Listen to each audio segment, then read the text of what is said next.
This week, we'll be learning about public policy in Texas. This lecture will focus on higher education and water policy.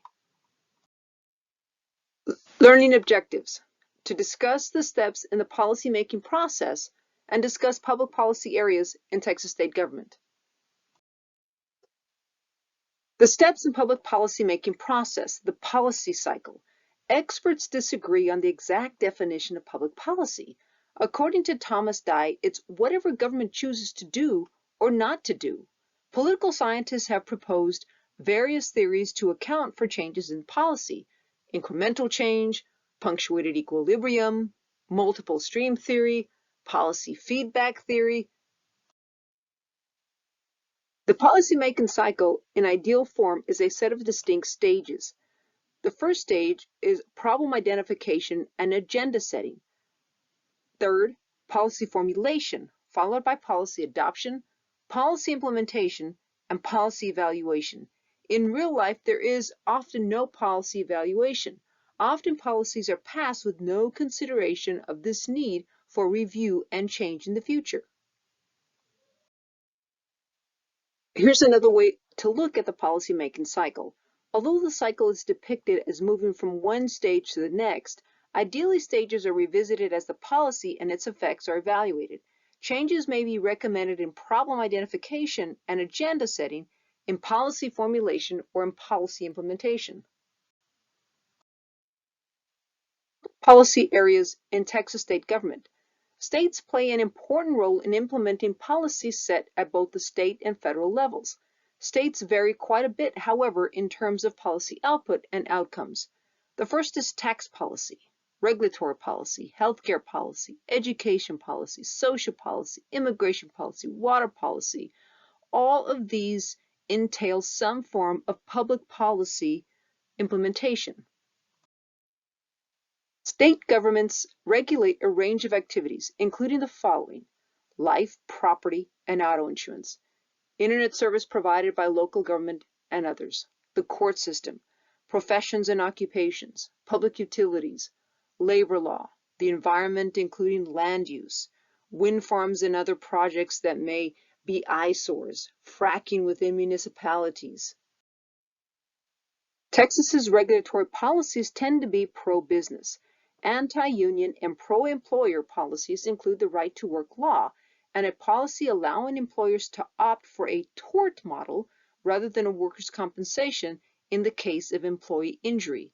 State and local governments actively recruit and support businesses with tax abatements and subsidies, and Texas has no corporate income tax. These policies are criticized by liberal Democrats as corporate welfare and by libertarian Republicans as crony capitalism. State policies heavily restrict the use of eminent domain. This is the process whereby the government can take private land for public purpose. Controversies erupt when public utilities take lands for highways and roadways. Texas has a history of burdensome licensing regulations, but reforms have recently been made. Occupational licenses now issued for a wide range of workers are often justified as safer for the public, but they can reduce competition, opportunity, and affordability. Licensing fees have been eliminated for some professionals, and licensing requirements have been reduced for a number of other occupations. One area where Texas is not very pro-business is its court system. The state is comparatively friendly to plaintiffs who sue businesses. People sue companies when a product or service causes injury and the company may be liable. For example, Texas and other states sue tobacco companies for selling harmful products. Texas's higher education system. Texas's public higher education system is vast. 37 four-year institutions, 50 two-year districts, 6 technical colleges, 3 state colleges, and 10 health-related institutions. Taxpayers pay part of the cost. Schools received $21.9 billion in 2020 and enrolled more than 1.5 million students. Higher education in Texas. For years, universities had not been permitted to set their own tuition rates, and fees were lower. But as costs rose, the state shifted tuition fees to students. From the fall 2003 to the fall 2017, the average tuition at Texas public universities jumped to an average of $4,187 per semester. Because higher education funding is not part of the budget fix, meaning required spending on certain items, it can be reduced. While there is a continued pressure to keep costs down, there's also a concern about cost cutting will affect quality of education. Curriculum and degree requirements. The Texas legislature has in recent years made laws and rules that impact curriculum choices. All state universities must offer a set number of courses in the core curriculum, and students must complete them in order to graduate. The total hours required for degree completion is limited to 120 for most bachelor degrees, and students can receive a rebate of $1,000 if they graduate within 3 credit hours of the total. The legislature did not approve any money to cover the costs of the rebate, so colleges and universities will likely use fees. Undergraduate students pay in-state tuition rates up to a certain number of total hours. Higher education has certain funds available for capital projects, that is, longer-term investments. These funds are an example of public policy prioritizing education over other ends. The Permanent University Fund was established in 1876 to support the University of Texas and Texas A&M systems. The Texas Education Assistance Fund, or HEAF, was created in 1984 to support institutions not covered by the PUF. In 2015, Greg Abbott introduced Governor's University Research Initiative to recruit researchers and boost the state's economy through research advances. In the 1980s, access to higher education in Texas began to shift away from open enrollment. Higher enrollment standards conflicted with efforts to increase minority enrollment. Affirmative action programs prompted a lawsuit, and when affirmative action at the University of Texas Law School was ended with the 1996 Hopwood decision, the ruling was applied to all Texas state colleges and universities. Hopwood was ultimately overturned in Grutter versus Bollinger in 2003. The Supreme Court found the Constitution does not prohibit using race in admissions policies.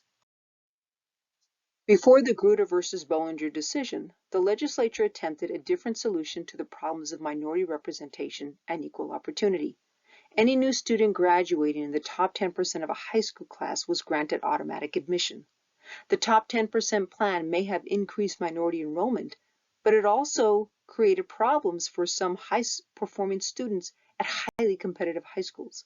The U.S. Supreme Court has continued to uphold the constitutionality of race in admission. Water policy. Water demand in Texas is expected to grow from now to 2060 about 22%. Groundwater currently provides about 59% of the state's water demand. Surface water is 41%. Texas's first new major reservoir in 30 years, begun in 2018, will supply water in northeastern Texas. Several landowners losing land have sued.